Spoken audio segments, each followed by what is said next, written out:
யாமறிந்த மொழிகளிலே தமிழ் மொழி போல் இனிதாவது எங்கும் காணோம் என்ற பாரதியாரின் வரிகளுக்கேற்ப நான் கற்ற தமிழுக்கு என் முதல் வணக்கம், அவையோருக்கு மறு வணக்கம்.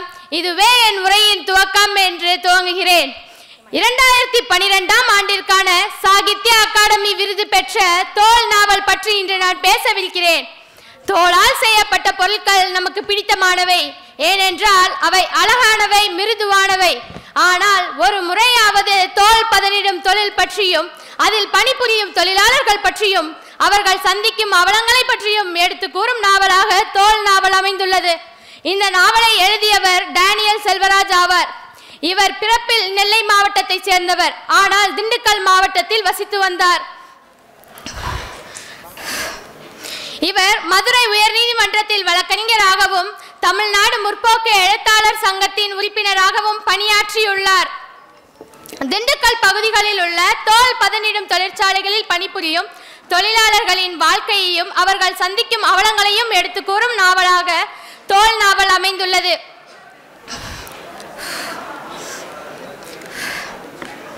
ஒடுக்கப்பட்ட மக்கள் ஒடுக்கப்பட்டவர்களாகவே இருந்துவிடக் கூடாது என்பதை இந்த நாவல் முன்னிலைப்படுத்துகிறது. தோல் தொழிற்சாலைகளில் தங்களின்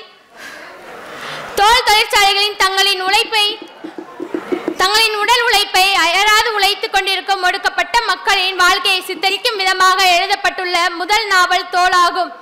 இந்த நாவலில் மொத்தம் 117 கதாபாத்திரங்களை மையமாக கொண்டு 619 பக்கங்களாக வடிவமைக்கப்பட்டு 26 அத்தியாயங்களாக பிரிக்கப்பட்டு 2010ஆம் ஆண்டு பதிப்பிக்கப்பட்டது.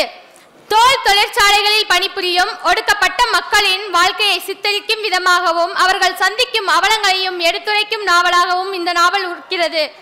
தோல் தொழிற்சாலைகளில் பணிபுரியும் தொழிலாளர்களின் போராட்ட வாழ்வினையும் அப்போராட்டத்திற்கு உறுதுணையாக இருந்த இடதுசாரி இயக்க தலைவர்களின் தலைமறைவு கால வாழ்க்கையினையும் இந்த நாவல் எடுத்துரைக்கின்றது. தோல் பதனிடும் தொழிற்சாலைகளில் பணிபுரியும் ஒடுக்கப்பட்ட மக்களின் முக்கிய பிரச்சனையான தீண்டாமை, பாலியல் வன்கொடுமை போன்ற சமூக இன்னல்களையும் இந்த நாவல் சித்தரிக்கின்றது. தோல் தூசிக்கல் மாசுக்களுக்கு ஆட்பட்டு இளைப்பு நோய்க்கு பலியாகியும் மாண்டு போன முறிய அடிமைகளாக இருந்த தொழிலாளிகளின் எழுச்சி மிக்க போராட்ட வாழ்வினை இந்த நாவல் சித்தரிக்கின்றது.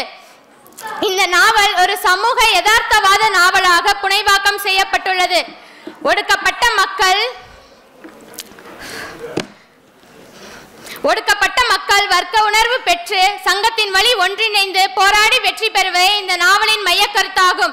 தோல் தொழிற்சாலை தொழிலாளர்களின் போராட்டத்திற்கு பின்புலமாக இருக்கும் இடதுசாரி இயக்க தலைவர்களின் தலைமறைவு கால வாழ்க்கையினை நாவலின் பின்பகுதி சித்தரிக்கின்றது. ஒடுக்கப்பட்ட மக்களின் நலனுக்காக போராட வேண்டும் என்கிற எண்ணம் கொண்ட தலைவர்கள் மக்களோடு மக்களாக இருக்க வேண்டும் என்கிற தத்துவத்தை எடுத்து சொல்வதாக இந்த நாவலின் காட்சிகள் அமைக்கப்பட்டுள்ளது. அரசியலமைப்பில் சொல்லப்பட்டுள்ள சுதந்திரம், சமத்துவம், சகோதரத்துவம் ஆகியவற்றை சமுதாயத்தில் நிலைநாட்ட முடியும் என்பதற்கு இந்த நாவலின் கதாபாத்திரங்கள் சாட்சிகளாக விளங்குகின்றன. சமூக மேன்மைக்காக மக்கள் ஜாதி, மத, இன வேறுபாடுகளை களைந்து தொழிற்சங்கம் அமைத்து ஆற்றிய பெரும் பங்களிப்பினை இந்த நாவல் எடுத்துரைக்கின்றது.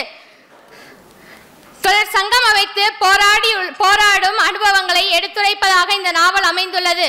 சங்கம் வைத்து தமிழ் வளர்த்தோம், தொழிற்சங்கம் அமைத்து தொழிலாளர் நலன் காப்போம் என்று உறுதியேற்று வாய்ப்பளித்தமைக்கும் வாயுரை கேற்றமைக்கும் நன்றி பாராட்டி விடைபெறுகிறேன். நன்றி, வணக்கம்.